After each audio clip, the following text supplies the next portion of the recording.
Hello and welcome to the WrestleTalk News. I'm Ollie Davis, and usually I reply to as many comments as I can in the first 15 minutes of these episodes going live. Not anymore! Instead, I'm going to be replying to each video's top 20 comments, so upvote away. When Matt and Jeff Hardy left TNA Impact Wrestling late last month, the immediate questions on everyone's lips were, are they going to WWE? What caused them to leave TNA? And who really is Byron Saxton? But underneath all this fantasy booking and secret negotiations was a boring old legal story. Turns out, as usually is the case, that boring old legal story might be the most significant part of the Broken Hardys' expedition of contracts. The day after Matt and Jeff announced they weren't re-signing with TNA, Pro Wrestling Sheet reported that there was a dispute over who actually owned the rights to the Broken Hardys gimmick. The character that completely reinvented Matt's career and made him one of the hottest acts in wrestling. The Hardys argued they owned the Broken gimmick as they came up with it, but Impact Wrestling owners Anthem Sports and Entertainment reportedly claim it's theirs because the Hardys debuted the characters while under contract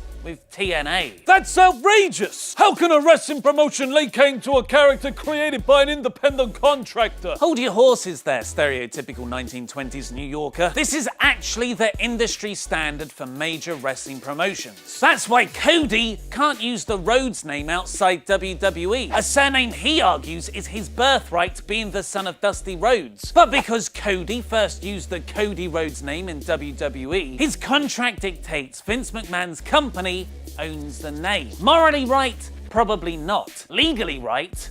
Yeah. This backstage legal dispute took center stage over the weekend, where the Broken Hardys were set to defend their tag team championships at Ring of Honor's 15th anniversary event on Friday. Shortly before the show, Rebby Sky, Matt Hardy's wife, went on one of her trademark Twitter rants on Impact Wrestling president Ed Nordholm. She's scarier than most actual wrestlers. And then a fake-ass wishing you well tweet from Ed Nordholm mere hours before threatening to sue us. Such a fitting end, man.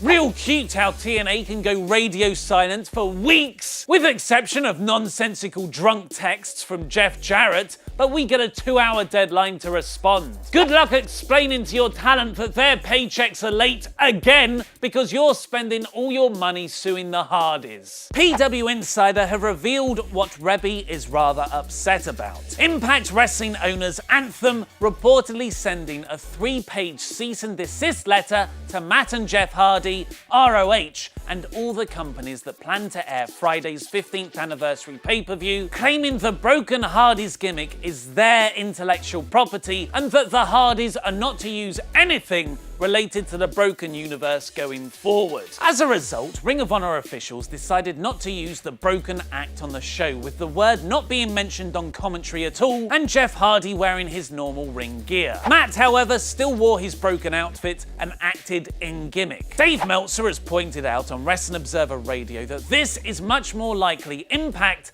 moving against WWE rather than ROH. Ring of Honor Weekly Television airs on the Fight Network in Canada, which is also owned by Impact's parent company Anthem. And there's even been hints recently that the two promotions might work together. ROH and Impact are kind of on the same side. But the Hardys going to WWE in April is still a definite possibility. So Impact might want to do all they can to block the Broken gimmick from being used by their biggest competitor. Speaking of WWE, F4W Online are reporting that Rusev is currently scheduled to take time off due to injury, which might be why he hasn't been involved in any big storylines recently, why his Jinder Mahal partnership ended suddenly at WWE Fastlane, and why Big Show effectively squashed him that same night. It was previously rumoured that all this is because Rusev has heat on him backstage, but the Big Show has reportedly revealed at a Q&A why he beat the Bulgarian Brute so decisively at Fastlane. He's having shoulder surgery, and I put him over strong years ago. If it is shoulder surgery, Rusev could be out for a substantial amount of time. What would happen if the Broken Hardys did return to WWE? I act out just that with stupid voices in the latest Wrestle Sketch episode, and find out the full story of when the Hardys left TNA in the longest WrestleTalk News episode ever by clicking the videos to the left